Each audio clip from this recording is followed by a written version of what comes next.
Chapter 3. Individuality. Individuality of the wife. A woman that will submit to be ever dictated to in the smallest matters of domestic life, who will yield up her identity, will never be of much use or blessing in the world, and will not answer the purpose of God in her existence. She is a mere machine to be guided by another's will and another's mind.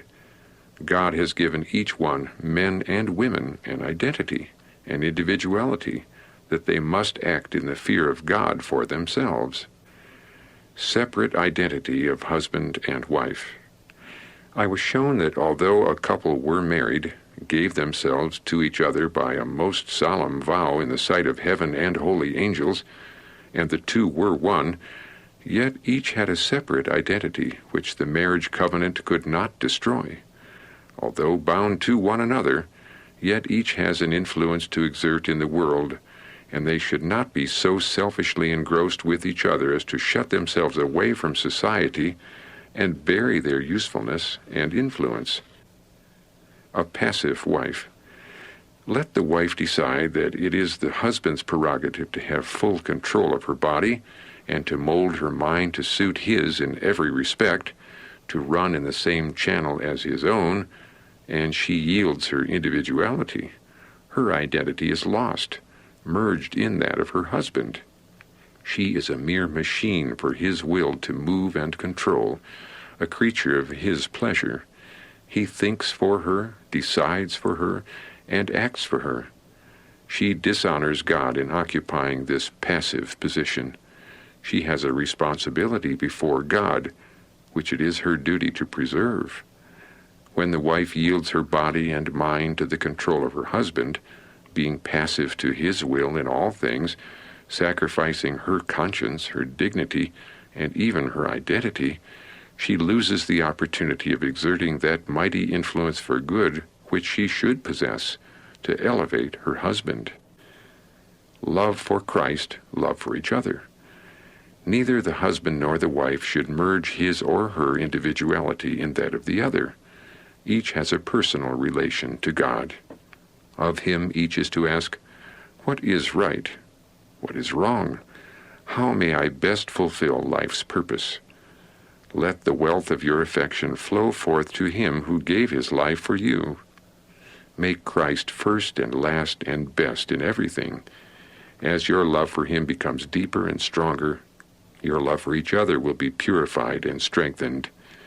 The spirit that Christ manifests toward us is the spirit that husband and wife are to manifest toward each other. As Christ also hath loved us, walk in love. As the church is subject unto Christ, so let the wives be to their own husbands in everything. Husbands, love your wives, even as Christ also loved the church and gave himself for it. No arbitrary control. Neither the husband nor the wife should attempt to exercise over the other an arbitrary control. Do not try to compel each other to yield to your wishes. You cannot do this and retain each other's love. Be kind, patient and forbearing, considerate and courteous. By the grace of God you can succeed in making each other happy, as in your marriage vow you promised to do. I was then shown his daughter-in-law. She is beloved of God, but held in servile bondage, fearing, trembling, desponding, doubting, and very nervous. This sister should not feel that she must yield her will to a godless youth who has less years upon his head than herself. She should remember that her marriage does not destroy her individuality. God has claims upon her higher than any earthly claim. Christ has bought her with his own blood. She is not her own. She fails to put her entire trust in God and submits to yield her convictions, her conscience, to an overbearing, tyrannical man, fired up by Satan whenever his satanic majesty can work effectually through him to intimidate this trembling, shrinking soul. She has so many times been thrown into agitation that her nervous system is shattered, and she is merely a wreck. Is it the will of the Lord that this sister should be in this state and God be robbed of her service? No. Her marriage was a deception of the devil. Yet now she should make the best of it, treat her husband with tenderness, and make him as happy as she can without violating her conscience. For if he remains in his rebellion, this world is all the heaven he will have. But to deprive her of the privilege of meetings, to gratify an overbearing husband possessing the spirit of the dragon, is not according to God's will. He wants this trembling soul to flee to him. He will be a covert to her. He will be like the shadow of a great rock in a weary land. Only have faith, trust in God, and he will strengthen and bless. All three of her children are susceptible to the influences of the truth and Spirit of God. Could these children be as favorably situated as our many Sabbath-keeping children, all would be converted and enlist in the army of the Lord. The head of the house. Mary, I wish in all sisterly and motherly kindness to kindly warn you upon another point. I have often noticed before others a manner you have in speaking to John in rather a dictating manner, the tone of your voice sounding impatient. Mary, others notice this and have spoken of it to me. It hurts your influence. We women must remember that God has placed us subject to the husband. He is the head, and our judgment and views and reasonings must agree with his, if possible. If not, the preference in God's word is given to the husband where it is not a matter of conscience. We must yield to the head. An overbearing husband. I have a few words to say in regard to your marriage, not by revelation but permission. Yes, I feel compelled by the Spirit of the Lord to say to you that I have had less confidence in your integrity since your marriage than I have had heretofore. My heart was greatly burdened. I knew you were not qualified to make a proper husband for Sister Drake. If you had permitted her to lay her case before us, we could have advised her according to the light God has given us of your case. You knew this, therefore you were unwilling to have us consulted. Brother R., I believe that your motives in this marriage were purely selfish. I do not believe you had a thought of the good of Sister Drake or the glory of God. You urged yourself upon her without consulting those who knew you best.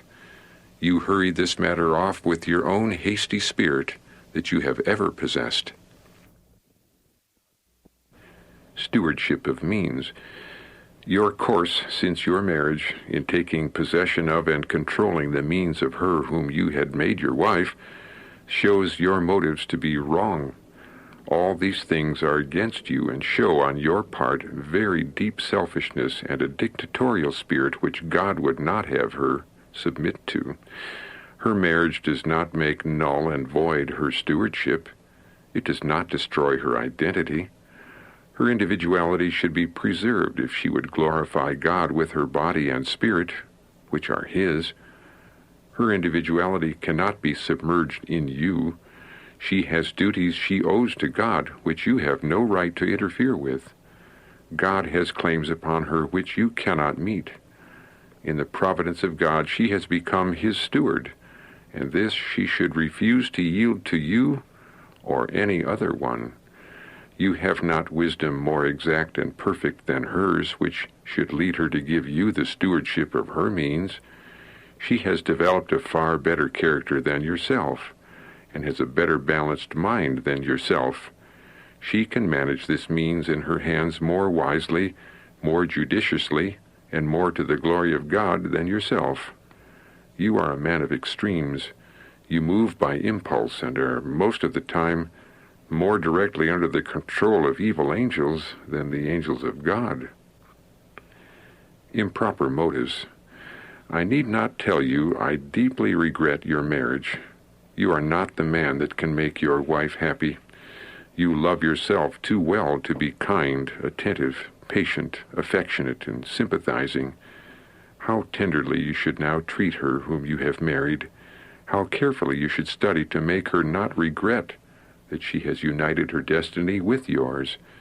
God looks upon the course you have pursued in this matter, and you will be without excuse for the course you have taken. God reads your motives.